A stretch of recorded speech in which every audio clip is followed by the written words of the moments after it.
Welcome to Talking with Tech. I'm your host, Rachel Madel, joined as always by Chris Bouguet. Hey, Chris. How's it going, Rachel? It's going good. Excited for another listener question episode. Me too. These have been a long time coming, and I am so glad that we are actually getting to them because I think they're going to help a lot of people. You know, I mean, my Aunt Sue had this phrase, and she would say, the only stupid question is the one you don't ask, you know? And so you'd want to ask every question because there's other people that if you have that question, then chances are someone else does. So thank you for sharing these questions. Don't ever feel intimidated not to write us. Please do, and we will get to them eventually. Patreon supporters get the first shot at it. We're going to bump you to the top of the list, but everyone else, please send us these questions. I'm so happy to. If you're having them, that means other people are having that question too. Yes, and if you guys have a question, you can email us at talkingwithtech@gmail.com. Also, not sure if you guys have checked out our new website. We got a new website, Chris, which we don't talk about enough, but it's talkingwithtech.org. It's beautiful. I love going on our website. We have all of our episodes, and we're going to continue to build it out. But if you haven't checked out the new website, definitely go to talkingwithtech.org and see what it's all about. Sure. Thank you, Patreon supporters. You're the ones who made that website a possibility, and that's exactly what we try and do with that money is put it right back into stuff for you to enjoy. So here's the question that we got today. It's a little bit of a long one, but I think it's good because this is from a parent talking all about her experience with AAC. It says, I've recently found this podcast and group, and I'm very grateful for the opportunity to learn so much as a parent without a speech communication background. So thank you. I'm currently binge listening to back episodes and wanted to ask in here, does anyone have experiences they could tell me about of working with multiple AAC users within a single family? Before we get into her specific situation, let's just talk about her intro there for a second. First of all, she does what I do. I binge listen to episodes, try and listen to a bunch in a row. If we're going on road trips, we get a bunch in a row and we binge listen to those. So same thing. I mean, is that how you consume some of your podcasts, Rachel? Yes, I'm pretty much I'm an intense person, Chris. So if I get down a rabbit hole, I go deep. So yes, if I have a question, I'll be searching on Google. I'll be searching on, my podcast app to see if I can find any relevant podcasts. So yes, I'm definitely a binge kind of gal. Now, the other thing she says here is she's a parent without a speech/communication background. Now, that's interesting to me because I think most parents are that, right? They don't have some, but you think over the years how many become even more experts in AAC than speech therapists, than teachers, right? I never sell a parent short because the parents often have the most knowledge when it comes to AAC, not just with their own kids, but in kids in general, because they're the ones doing the deep dive into the research sometimes. And you can think of all these parents. We've had many on our podcast that started out as parents of students who use AAC, and now they're gurus in the field, or they've turned into speech. They've now started to pursue it as speech-language pathologist or beyond, which I think is fascinating. And I just want to give a shout out to those episodes because they're fantastic. I feel like it's so important as clinicians to listen to a parent's perspective because we don't know what it's like. If we don't have a child with special needs, we don't know their experience, and they're such a huge, integral part of our team. And so if you haven't listened to the episode with Erin Sheldon, the episode with Dana Nieder, Caitlin Calder. It was a 2-part one because her and I had such a great time talking to each other. Definitely go back and listen to those episodes because they're fantastic and these parents are fantastic. They were so dedicated to their children that they got so much information that they decided to just say, well, I might as well just get a degree in this because I'm almost there. So let's go on, Rachel. What's next?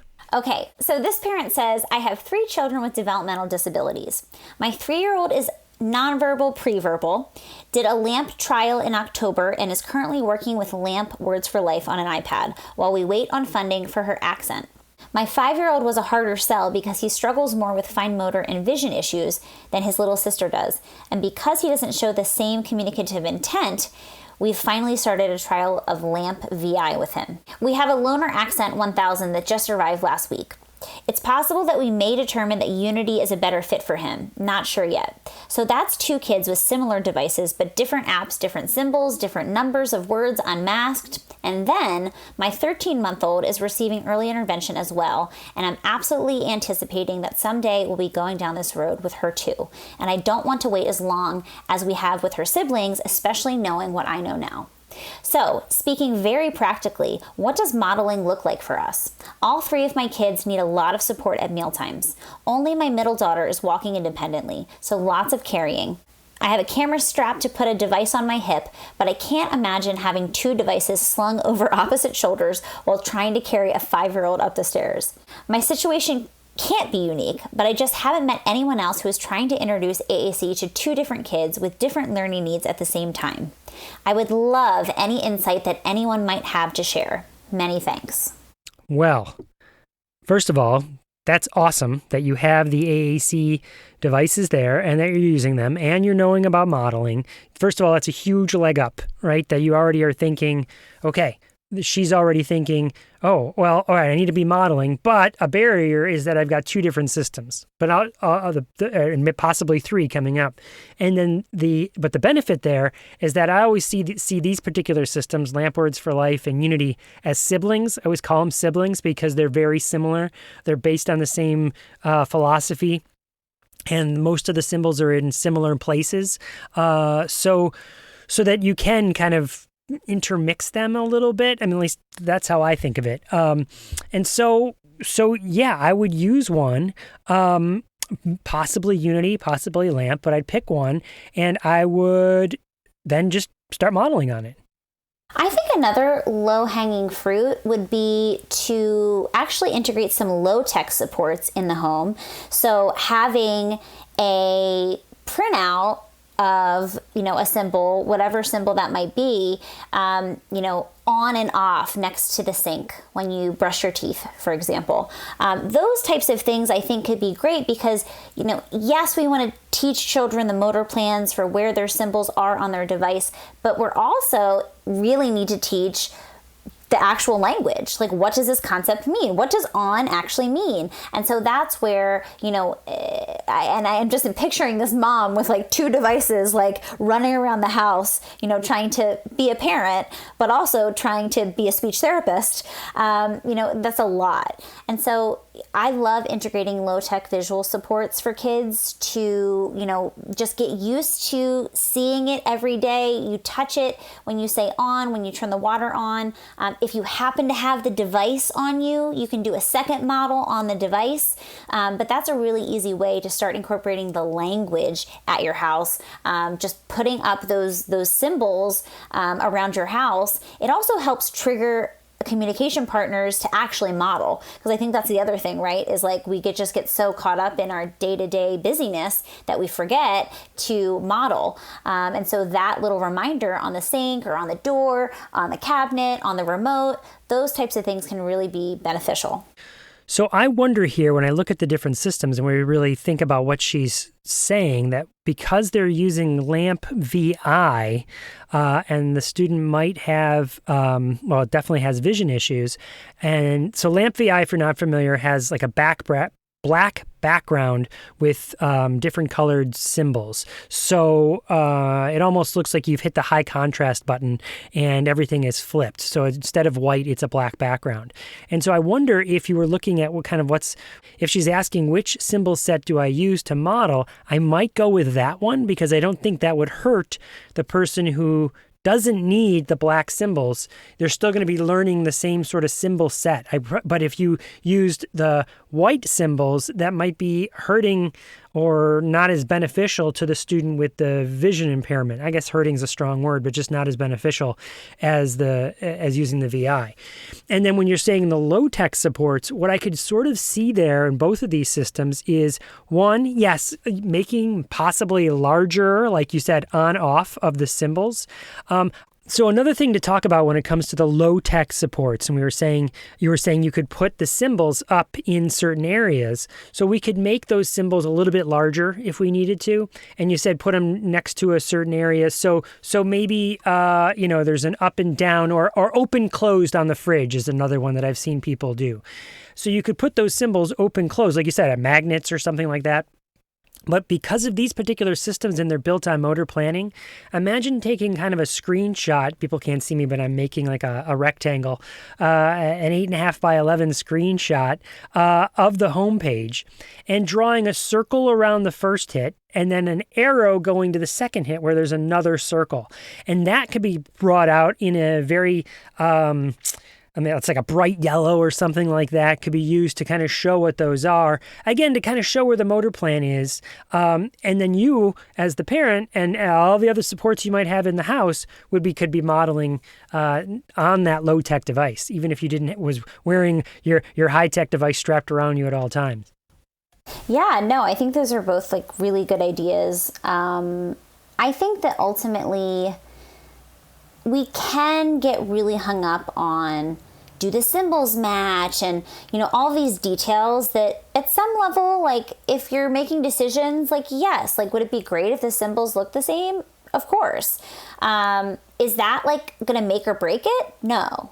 The most important thing is that you're having motivating, exciting experiences paired with language. And so, I think we can get stuck in the weeds, and, myself included. Sometimes I'm like, being so nitpicky about every little detail, and I'm like, wait a second, this isn't that important in the grand scheme of things. And so, what I would encourage this parent to think about is, how can I make sure that I'm creating highly engaging experiences paired with core words? That's the ice cream. All that other stuff is the sprinkles, right? But if the ice cream is totally like having fun with your kids and just having those devices nearby when you're having fun with them and having the experiences be something that are memorable for you and memorable from them and stuff they laugh at and find yucky and gross and fun. Absolutely. That's the sauce right there. And I think too, it's important, especially for this, because I'm really trying to think through the lens of this parent. I'm like, if I were this parent, like what would I do? Knowing all that I know about AAC and speech therapy and all these things. And I think the way that I would look through the lens of, what can I do that's highly motivating? And, sometimes that might be just with one of my children. It might not be a group experience. I think that oftentimes, as clinicians, we try to encourage parents to model all the time and to teachers to model all the time.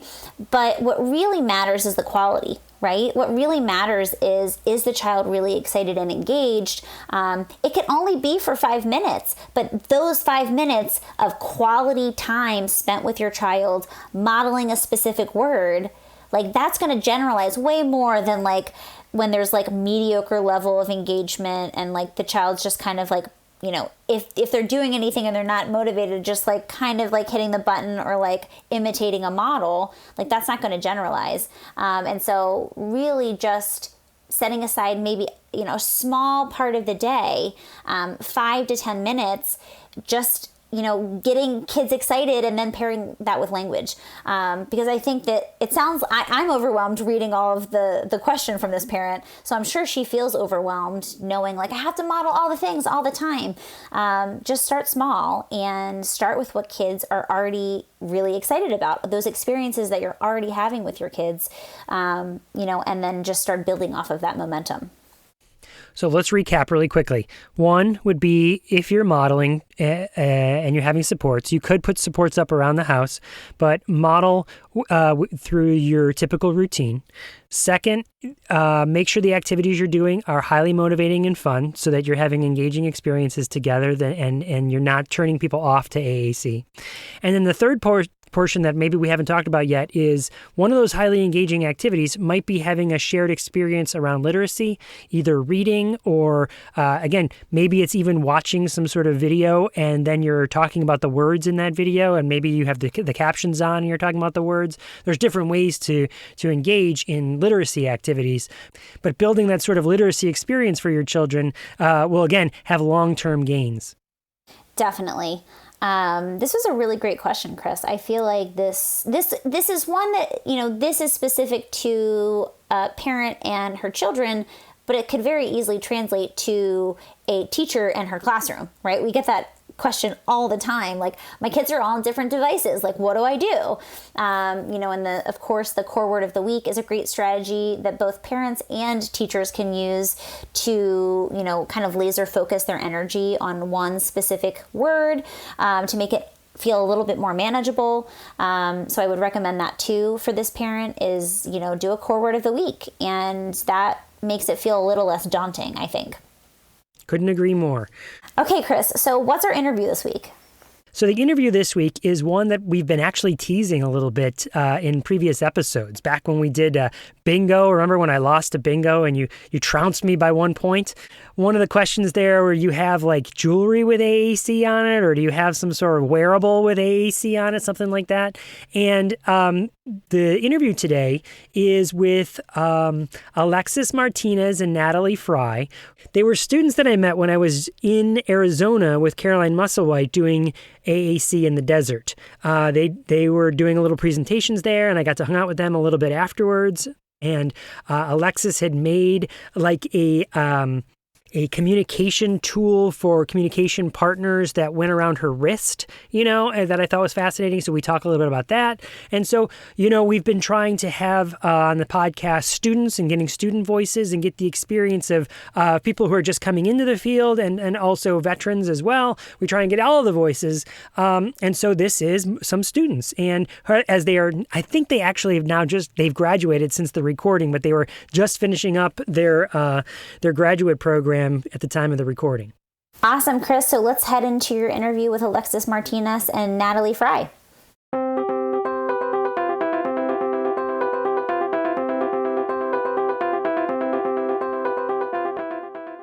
People all over the world need augmentative and alternative communication.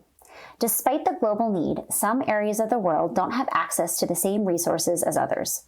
Low-tech AAC can be a functional, cost-effective way to bring communication to more people universally. Low-tech tools are also used widely by high-tech AAC users to have a backup or alternative means to communicate. These low-tech tools often get torn, crushed, crumpled, soaked, or otherwise destroyed easily. They aren't often made with durability in mind. Enter Pixie, a durable low-tech solution. Place printed symbols in transparent plastic containers called Pixie snaps, which fit snugly into a portable carrying case. Each case allows for 3 double-sided Pixie snaps, giving people 6 surfaces to interact with. The carrying case acts like a book, allowing a user to flip between multiple pages of symbols.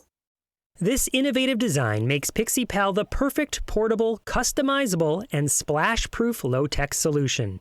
You can check it out for yourself by following @PixiePal on Facebook. But that's not all. PixiePal has partnered with some amazing organizations, such as the Nika Project, the Kaizora Center, OIC Cambodia, and many more, to help bring functional and affordable AAC to anyone in the world. PixiePal has been a UNICEF Champions of Children supporter since 2019. The first generation of PixiePal is blue, in tribute of UNICEF's work worldwide. A PixiePal crowdfunding campaign has already launched. You can follow, comment, and share the initiative by going to pixiepal.com. That's PICSEEPAL.com. That's pic like picture, see like with your eyes, and pal like a friend. Send them a direct message and register your interest for one of the first PixiePals ever made. Each time a PixiePal is purchased, another PixiePal will be donated to one of these trusted partners. The goal is to donate 1 million PixiePals worldwide. To join us in being part of this global movement, go to facebook.com/PixiePal and hit the follow button to help bring AAC to everyone in the world who needs it.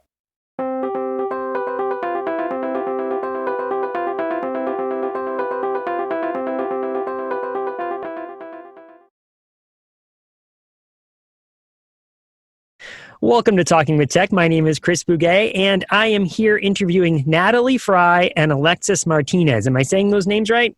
Yes. Yep. So, Natalie, Alexis, I met you when I was in Arizona. I was at the AAC in the Desert Conference, and Natalie, you were there. Alexis, you were there, and we got to chat and hang out afterwards and play some games over at Caroline Musselwhite's house. It was super fun, right? Yeah, that was great. So I know you a little bit, but for those that are listening now, can you tell people a little bit about you? Who are you? What do you do? What are your career goals? Give us the skinny. Okay, so my name is Alexis Martinez, and I'm currently a second-year graduate student at California State University, Chico.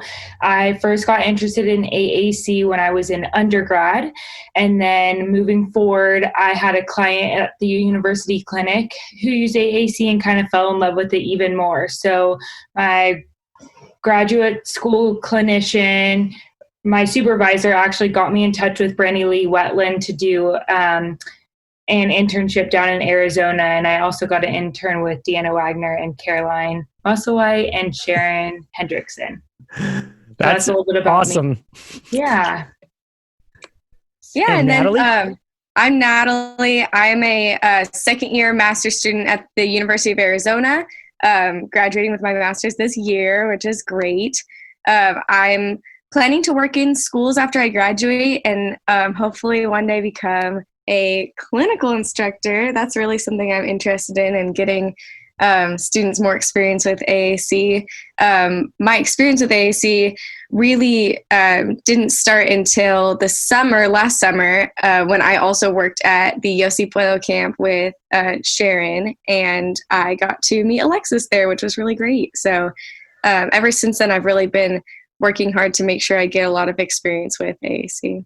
Gotcha. Okay, so that makes sense to me. Because I was wondering how you two knew each other, because you don't go to the same universities, right? No. Yeah. Ever since that camp, when we were really learning a lot together, we've stayed in touch and kind of been sharing resources and all kinds of great stuff. Okay, so let's talk about that. Since you go to two different universities, what has your experience been like at those different universities when it comes specifically to AAC pre-service intervention and pre-service, learning?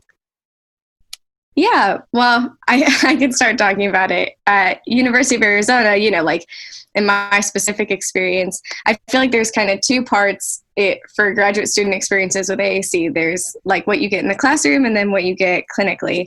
In the classroom at University of Arizona, there's not a required AAC course. So in a couple of my classes, we did have like a couple days of class where we would talk about AAC as part of the class, but there wasn't a specific course. So this semester, I'm taking an elective course that's 2 units in AAC, and it's a really great course. We do a project where we write a funding letter, and we do a kind of mock assessment. We get to speak to a lot of people in the community in Tucson who work with AAC. So it's a great class. It's just, it would be awesome if it was a required class, right? So, but that's been good experience so far. And then in terms of clinically, I think it depends. I can't really compare to other universities, but I think we have a good amount of opportunities, but often you do have to kind of advocate for them. And that's something we can talk about later, is kind of, if you're a student, how you can advocate to get the experiences you want with AAC in graduate school. For me, my first year, I didn't have too much experience with AAC. I didn't have a lot of clients with AAC, and I was really curious about it. So I went to my clinical instructors and just sort of asked, like, is there anything I can do this summer to get some of that experience? And I'm really glad I did, because then I wouldn't have met Alexis, and I wouldn't have gone to the conferences and met you guys. So I feel really lucky that I've gotten to have that experience. And now this year, clinically, I was in a school and got to have some AAC experience, and I was in a medical pediatric outpatient clinic and got to get a little bit of AAC experience with that too. Gotcha. And Alexis? So I kind of agree with Natalie. I think there's kind of two parts. I do think that a big part of trying to get AAC experience is definitely like advocating. Telling your professors kind of like what you want. There is actually a 3-unit course that is required at CSU Chico. I'm in that course right now. We're learning a lot. We're learning a lot about core vocabulary. We have like a lot of hands-on projects.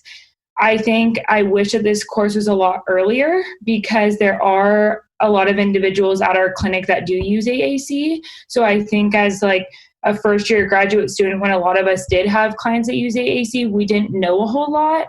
And I didn't really know where to kind of begin when I was searching the web. I didn't know like what resources were good and were not great.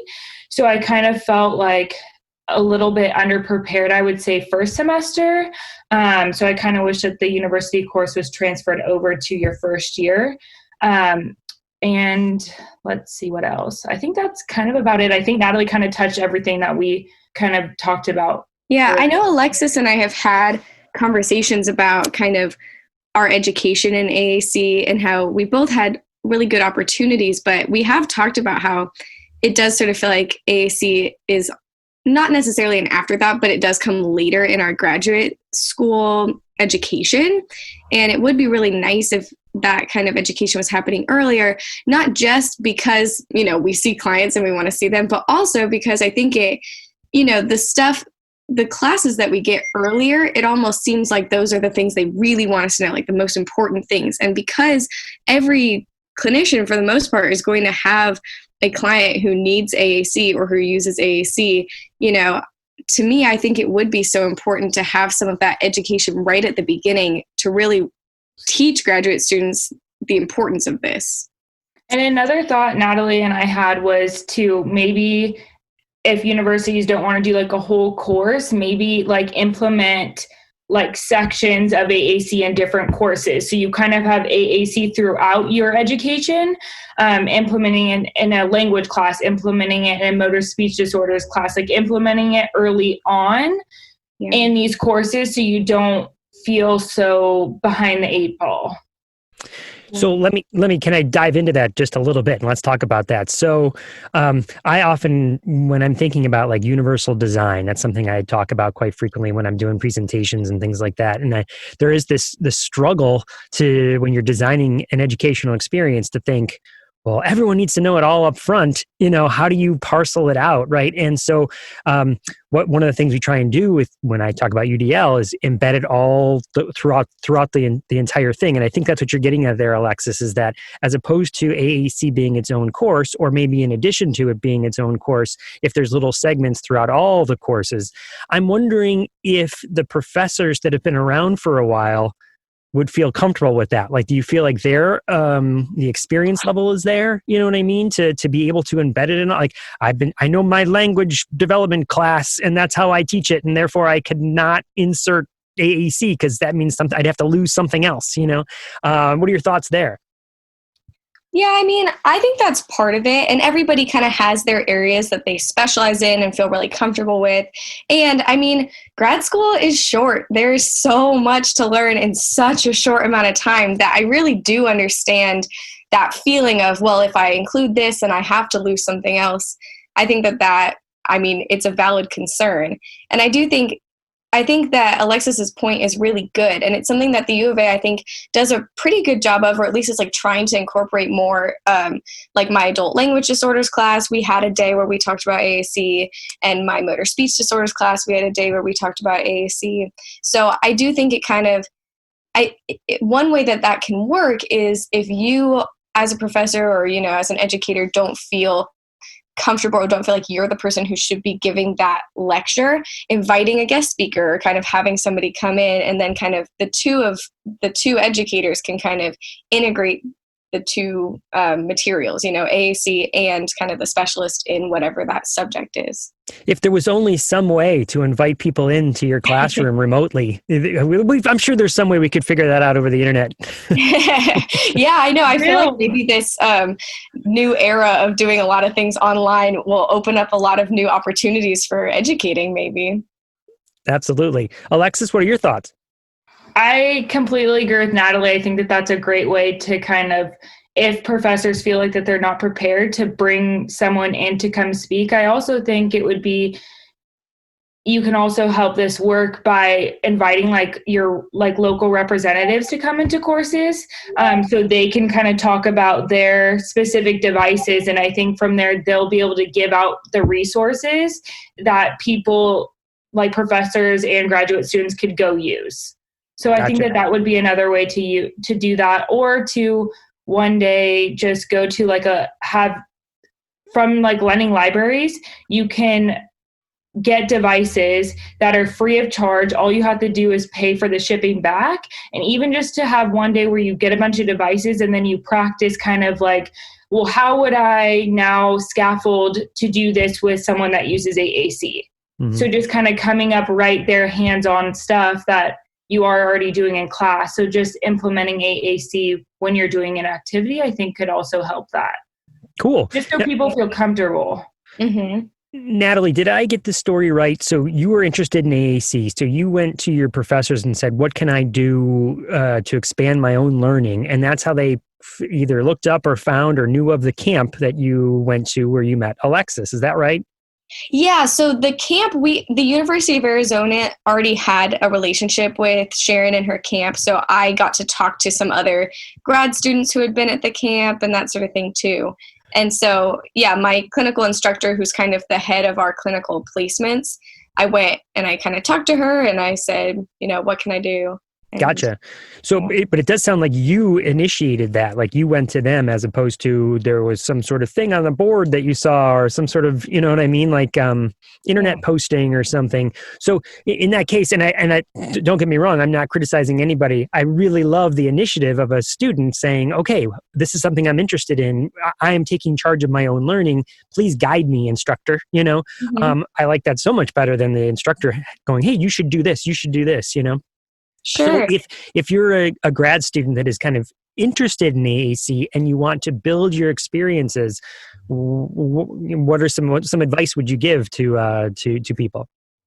Yeah, and I'll let Alexis start, but I will say also, I was really excited about AAC. I wanted to kind of get that opportunity. And I think there's a mix at the U of A. There was I did have to take that initiative just because I hadn't gotten that experience before, but I was also lucky because one of my clinical instructors really if not specializes, sees a lot of AAC clients and is really knowledgeable about it, one of our clinical instructors. And so I knew I could go to her because she was a person who had those connections and had that knowledge. So, it wasn't me oh, is there anybody out there? But more of okay, I know who I can connect with and who I can do that. So, I mean, that's sort of one piece of advice is get to know your professors, your clinical instructors, see who knows what you want to know about, and then get into their network and see what they can, who they can connect you with. Mm-hmm. I agree, Natalie. I think networking is key. I also think that it's really important to go on Facebook, all the Facebook page, listen to podcasts, reach out to people, Facebook message people in order to get information. I think that is one thing as a graduate student that you should do and continue to do throughout your whole career, because we're never going to know everything. So it's really important to be able to have people that you can collaborate with and to be able to not feel afraid to ask people questions and not feel afraid to see if people will take you for an intern. And even if you are an SLP in the field and if you do feel underprepared, seeing if you can go shadow someone. I think that's a great way to learn a lot. I feel like I learned a lot during my internship by shadowing. And I think definitely following the model of I do, we do, you do, having your clinical instructor be the I, and then doing it together. And then after you feel comfortable, having you do it. So I definitely think just advocating for what you need is really important. Well, let's talk about that for a second, because you had the great fortune of having some really, I know some of those mentors that you had, right? And I know how awesome they are. So let's talk about that. What sort of advice would you give to an SLP that it is taking on students or taking on someone that is in an internship? Definitely just being confident and being able to know that your graduate student might feel a little bit intimidated. So maybe at first just having the supervisor do the work and then have the graduate clinician come when they feel they're still at the session, but having them feel comfortable with seeing you interact with the client, seeing you interact with the family members. And then after the supervisor does it, have an activity that the supervisor does with you that you can implement in the session the next time. So you feel really comfortable doing it with the supervisor. And then finally, after you kind of feel comfortable, then you can kind of lead the session. I definitely feel like one thing that all of my supervisors did was that they had like confidence in me. And I felt like that was like a big piece of it. I felt like if they didn't have confidence in me, then I wasn't going to have confidence in myself. Mm-hmm. And also as a supervisor, I really think it's important to like share all the resources that you have. Share like all the books that you have, share all of the research articles, just share everything, because they're teaching you kind of way up high and little things are going to trickle down. And I feel like it was really important that they just kind of gave me everything. And then I kind of like was able to slowly kind of chip out the iceberg. So I think just having a supervisor be confident in your skills is really important. Yeah, absolutely. And I would also say that I think there's probably a lot of people out there that don't necessarily feel like they are experts in AAC. And so then when they take students and they're having their students, observe them and work with their AAC clients, that might be like a point of insecurity, feeling like, oh gosh, well, I don't know, who am I to say anything? And to that, I really say it like I had a clinical instructor or a supervisor last semester who was so awesome. And, I don't know if she would really consider herself an expert in AAC, but I learned so much from her because she really just kind of embraced the fact that things were going to happen. It wasn't always going to be perfect. And she really brought me into that. And so it was great because it felt like we were partners in working with these clients. And, she would ask me for my ideas. And if I would say like, gosh, well, I don't know that much, she would just say like, well, what are your instincts? What do you think about this? And really, as a student, it was very empowering to me to feel valued. Like Alexis said, like having her have confidence in me. And I really liked that she wasn't just saying, well, follow my lead or do this, even when she didn't feel confident. She was always very honest about kind of like, well, we're going to try this out. We're going to see what happens. And then we're going to talk about it. And so I really think that is something that all supervisors that's like a mindset supervisors should adopt, is just that it's like, I want to learn from you, but I can learn a lot by working with you. Mm-hmm. And then the other thing is I just think it helps students. I was thinking about how the children we work with, if I've worked mostly in pediatric settings. So like the children we work with require a lot of flexibility, but I think that students really do need a lot of structure as well. And so I think the balance for that is, or at least, I as a student really benefit from structure. And so kind of having some preparation in advance, like knowing, okay, here are the clients that I would like you to work with, and here's kind of the general times you might see them. Even if that's not going to be the same all the time, having a little bit of a plan up front, introducing your graduate student to the people you work with, the paras, the teachers, or if you're not in a school, your coworkers, so that they know everybody going in and they know what the resources are. I think that is a good way of kind of providing somebody with the structure of kind of what you do, but then still allowing them a little bit of flexibility inside of that framework. Mm-hmm. Can I ask you, did either of you have any clinical experience when you were an undergrad?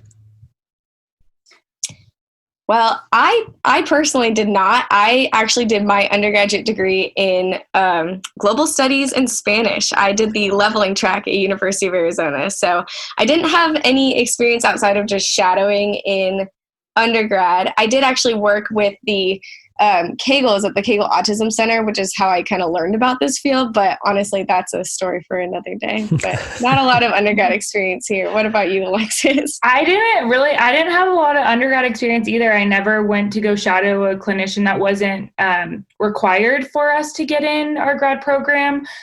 So I didn't really have a lot of experience. So when my first year, the first day at clinic, I was very nervous. I was so scared. I didn't really have a lot of experience. I didn't really know how sessions were supposed to flow. Our first session was 50 minutes. So I was really nervous. I'm like, what am I supposed to do for 50 minutes? So I definitely do agree with Natalie, where I feel like I know that we need to be flexible, but I feel like it's also good to have kind of that structure to kind of see it before you just are thrown into it. So So I'm going to share a little story from my past. And when I was a senior in my undergraduate, and I did clinical, this is where I got some clinical experience. In fact, I had some when I was a junior, and then that was like a whole course was to do clinical experience at a school for your before you graduate. And so my SLP at the school, the very first day I walked in, she's like, "Tomorrow, it's all you. You're doing the whole thing. You're working everything." So she did the exact opposite of what you are saying, Alexis, but sort of in the way that you're saying, Natalie, that she didn't really expect that I would know what I was doing. She was going to be there to support me, but it was all me. And by the end, so of course I felt like, oh my gosh, how am I going to do this? Right. And I hear all my friends, that you go through school with, they're all like, oh no, I'm watching for the first 2 or 3 weeks. And then I'm going to start doing 1 or 2 groups. And then me, nope, I was like hired. I was the person. But by the end, because I had been doing it a lot longer than anyone else, I was so comfortable doing everything, where I think my colleagues, when they left, when I say my colleagues, my classmates, they were still feeling like, well, I think I'm getting secure in this, but I'm not sure, So she pushed me right into the deep end to do it. Yeah. But with that mindset, and Natalie, this is why I think it could work either way. But what you were saying about like she did not. She really thought of it as like we were doing it together, I'm gonna support you. I'm gonna be more of a coach than a consultant. So, so what'd you think? How'd that go? You tell me about it. What would you do different? Not like, hey, you should have moved here. You should have done this. You should have done. There wasn't a lot of should haves. It was more reflective. And I feel like that might be different. I think a skill of your professor would be knowing who you are. Do you know what I mean? As a student, and that's going back to those relationships that you were saying. I don't know. What do you think? Does that freak you out, or does that I don't know? No, I totally agree with that. I mean, my first semester was similar to yours, where I had just this great clinical instructor. I was lucky because I knew her already from my leveling year. So I was familiar with her, and I felt more familiar in I felt more comfortable in the clinical rooms that we had. So I had a little bit of an advantage that way. But I agree. And I don't think that what you or Alexis or I are saying is even really that different. I think as long as there's really good communication and you ask the student, what is your style? Some people do have a style where they really benefit from watching a little bit first and then doing things. But I also think that, like you said, it's important not to ever drag that out too much. And I think as long as there is good communication, you don't have to do that. Even for someone who is more comfortable maybe watching and waiting first, you can at least bring them in. And so maybe they aren't taking the lead, but they are there in the session, kind of like what you said. And I think that as long as there's kind of that rapport and that trust there, it's really easy to just dive in and then talk about it later, even if it felt like a total failure, to be able to just debrief later, talk about what went well, what did not go well at all, and kind of making that work from there, I think is so valuable for students, because I think so many of us in these programs are like total perfectionists, like never ever want to be wrong, like really, and it comes from a place of caring so much, Yeah. And so just being able to know that someone is watching you, somebody cares about you, they don't want you to fail, and you're not failing, you're just learning, I think that is really an important mindset to be in. I completely agree with you, Natalie. I do think communication is key. And Brandy over summer, actually, she made me fill out after after the sessions for every day, I filled out a form at my house. So I was all comfortable. And there was questions that we're talking about, how do you think the session go? What do you think that you could have done better? How could I have helped you? And I felt like filling out that form after each day, I felt like I was reflecting a lot, and I felt like I didn't have to come up with the answer right away. And I felt like it gave Brandy a time to kind of review it before we met. And I do think that really was key, because she kind of was trying to figure out what my interests were and what I wanted to learn more about, and what we can do together as a team that can help these students. And I definitely think that model of trying to kind of figure and being reflective kind of by myself in my own house was definitely beneficial to the communication aspect, to kind of what I wanted to get out of the clinical experience. So I do think that was key. Yeah. Well, I'm thinking kind of tying it back to AAC too, a lot of the clients that we see or the students, the people we see who use AAC, a lot of them are, medically fragile or have complex communication needs. And so I do think kind of Alexis and my discussion of kind of like different communications or different supervisory styles, the pushing you right in versus like waiting, observing, I do, you, we do, you do, that sort of thing.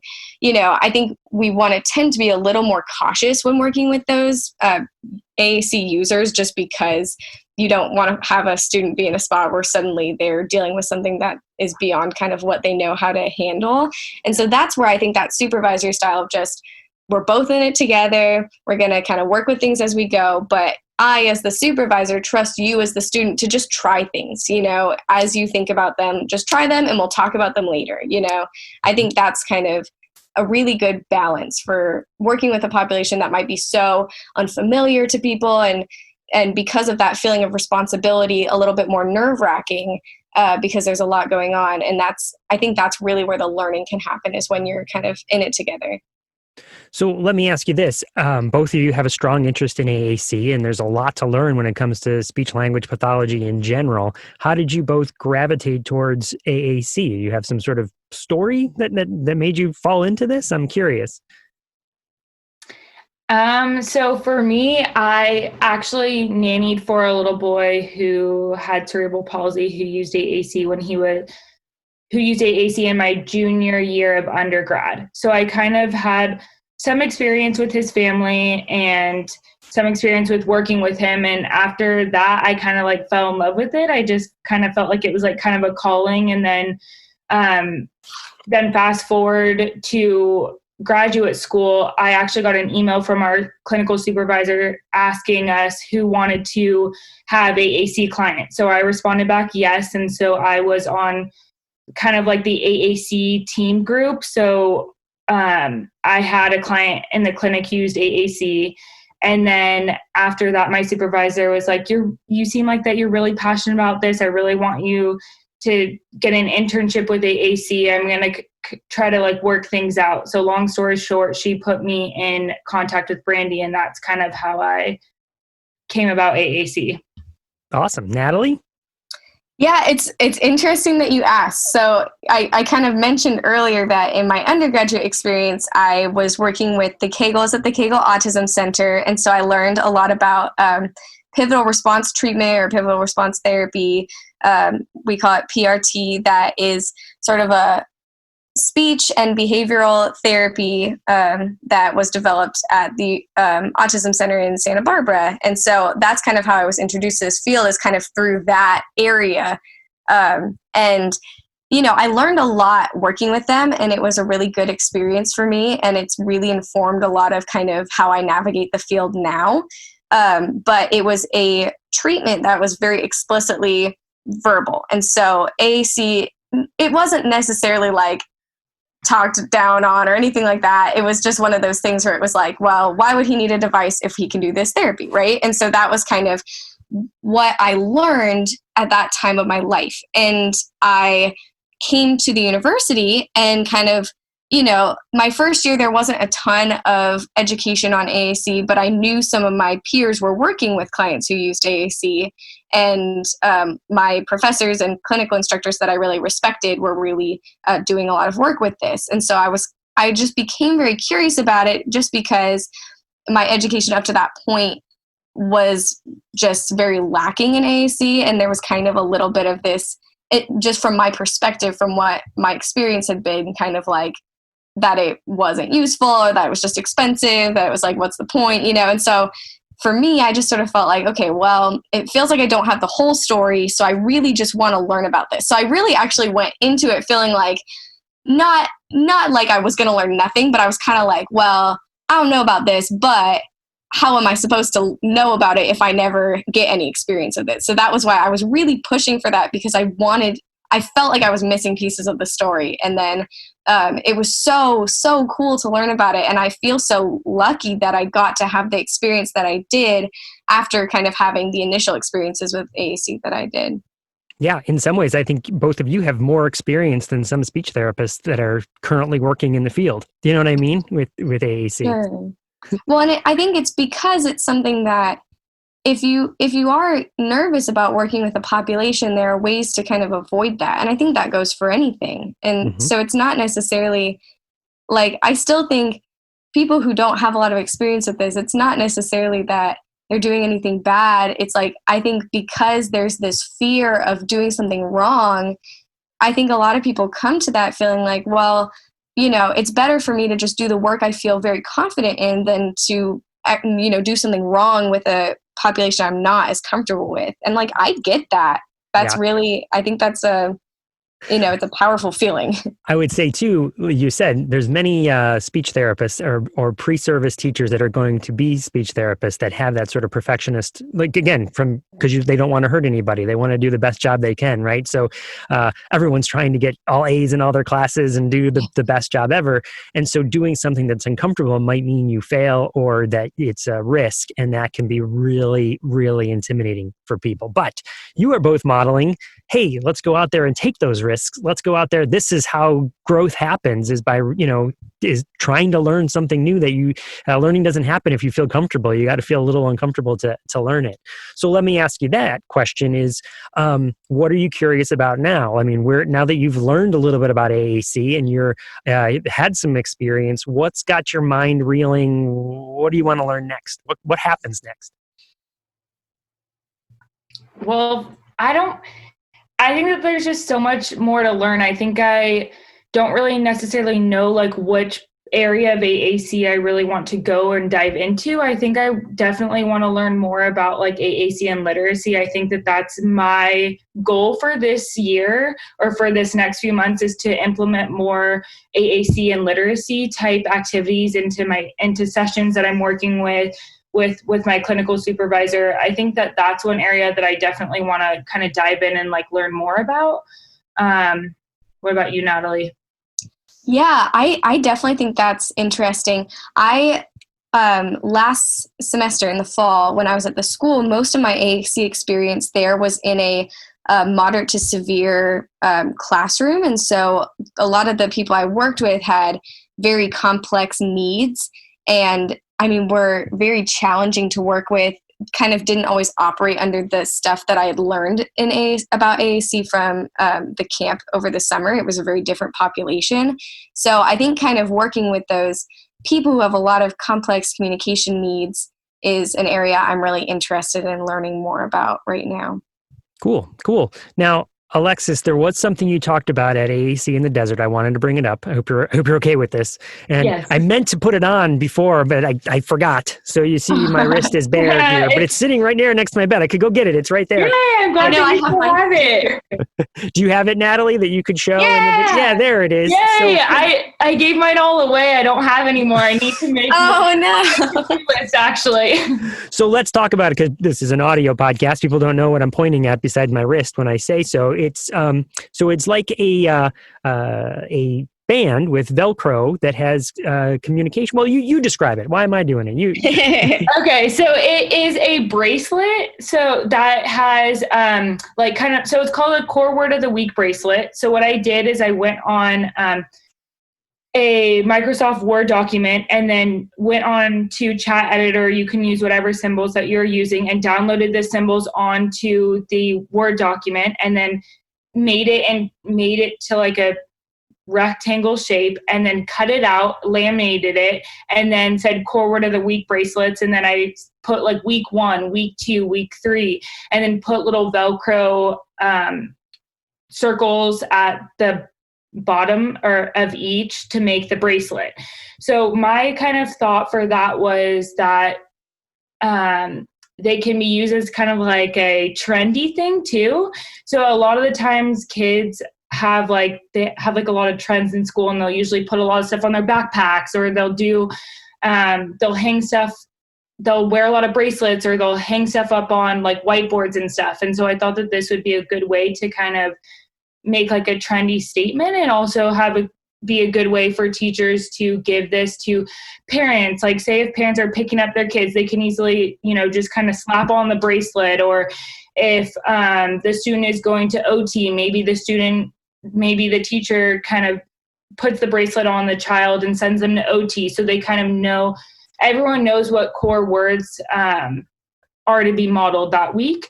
And I also think that it's a great way to kind of show sequence. So if the word is kind of 2 layers deep, then the bracelet can easily show the sequence pattern. Mm-hmm. So I found it to be very successful.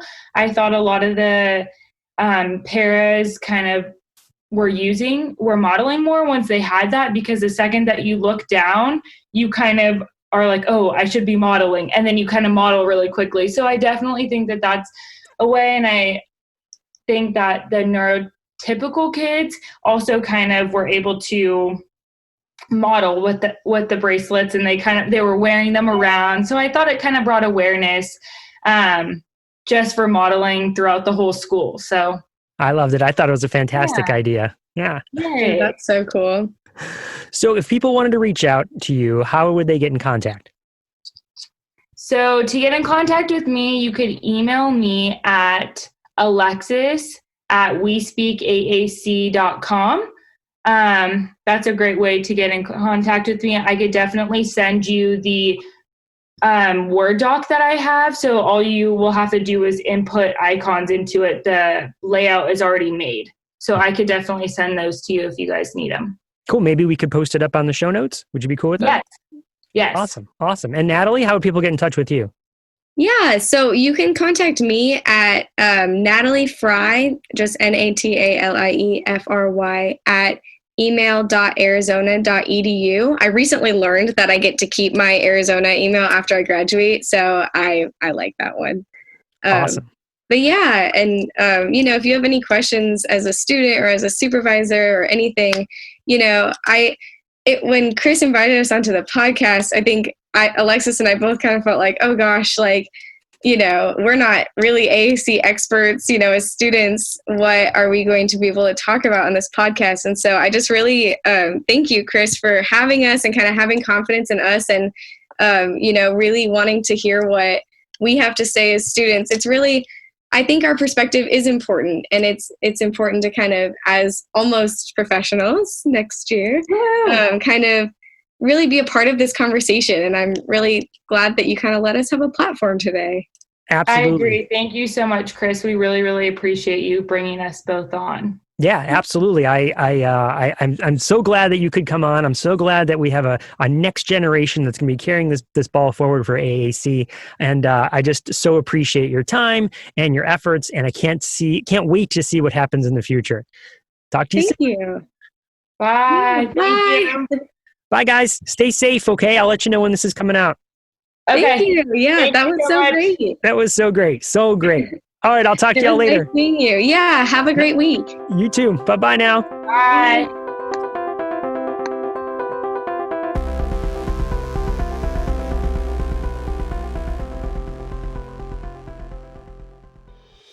Hi, I'm Mei-Ling Chan. And I'm Martin Sibley. And we are the hosts of the Exceptional Leaders Podcast, where we spotlight high-profile topics and amazing people who are changing the worldview on disability. Even though we are oceans apart, we are bringing people from all over the world together to discuss inclusion, advocacy, accessibility, and real-life journeys. So listen to the Exceptional Leaders Podcast to hear the voices and stories from amazing changemakers and be inspired to make a real difference in the world. You're listening to the Exceptional Podcast Network.